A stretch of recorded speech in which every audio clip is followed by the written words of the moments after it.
Bonjour bien-aimés frères et sœurs, j'espère que vous vous portez bien. Et ce matin, j'aimerais partager une pensée avec vous. C'est Paul qui dit dans une de ses épîtres « Je n'ai point honte de l'évangile ». Il est vrai que l'évangile, la prédication de la croix, est une folie aux yeux du monde. Pour ceux qui n'ont pas reçu la révélation de Christ, c'est une folie. C'est une folie de croire en Dieu. C'est une folie de croire que Jésus-Christ est le Fils de Dieu, qu'il est mort et qu'il est ressuscité le troisième jour. C'est une folie de croire qu'il vit encore aujourd'hui et qu'il est capable encore par son esprit d'opérer des miracles, de guérir des malades. C'est une folie. Effectivement, si tu crois dans ce message, on te prendra pour un fou, on te prendra pour une folle, mais n'aie point honte de l'évangile. Je repense à cette parole des Écritures où Jésus dira lui-même « Quiconque aura honte de moi, le Fils de l'homme aura honte de lui quand il viendra dans la gloire. » Oui, je voudrais t'encourager, bien-aimé, à ne pas avoir honte de ce message merveilleux. C'est vrai que le mal est appelé bien, le bien est appelé mal. C'est vrai qu'on rejette toute forme de Dieu sur cette terre et particulièrement dans notre société. Mais tu n'as pas à avoir honte du message de l'évangile. Il y a 3 choses dont j'aimerais que tu n'aies pas honte.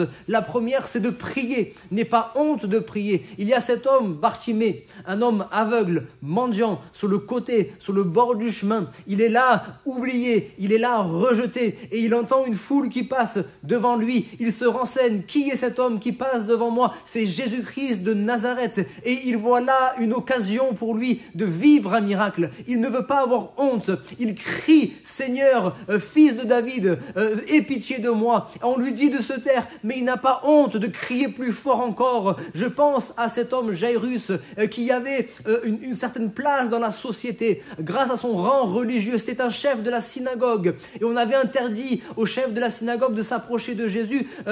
On avait menacé même de les rejeter de la communauté. Mais lui, il n'a pas eu honte de se prosterner devant Jésus. Sa fille était mourante, sa fille était à l'extrémité. Il est parti chercher le secours auprès de Jésus et Jésus va ressusciter sa fille. Alléluia. N'aie pas honte de prier. Je pense à Paul également, à qui, à un moment donné, il va se retrouver avec la persécution, avec l'opposition, avec les difficultés. Peut-être qu'il était à un moment donné découragé. Il était à 2 doigts, de laisser tomber, mais le Seigneur va venir jusqu'à lui, il va lui dire « Parle et ne te tais point ». Parle et ne te tais point parce que j'ai un peuple nombreux encore dans cette ville. Alléluia. Et le Seigneur, il veut que tu témoignes, même si des gens rejetteront ton témoignage, même si des gens se moqueront de toi, même si des gens te fermeront la porte. Il y en aura peut-être une qui va recevoir favorablement ce témoignage. N'aie pas honte de témoigner. Il y a des gens qui sont tellement fiers de raconter toutes sortes de choses, tellement fausses, tellement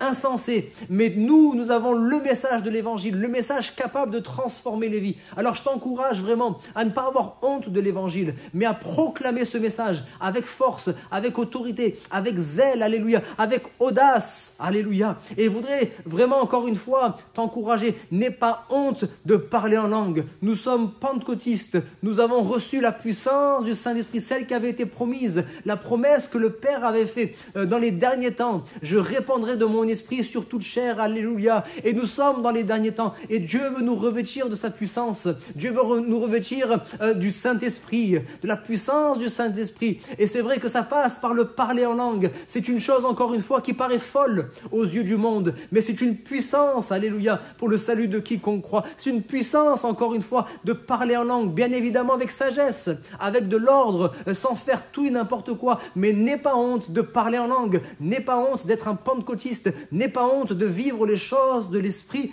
alléluia, parce que le Seigneur veut te faire vivre dans une dimension nouvelle. Alléluia. Il veut faire de nous des témoins. Alors vraiment que le message de ce matin puisse t'encourager dans le nom de Jésus-Christ. Amen.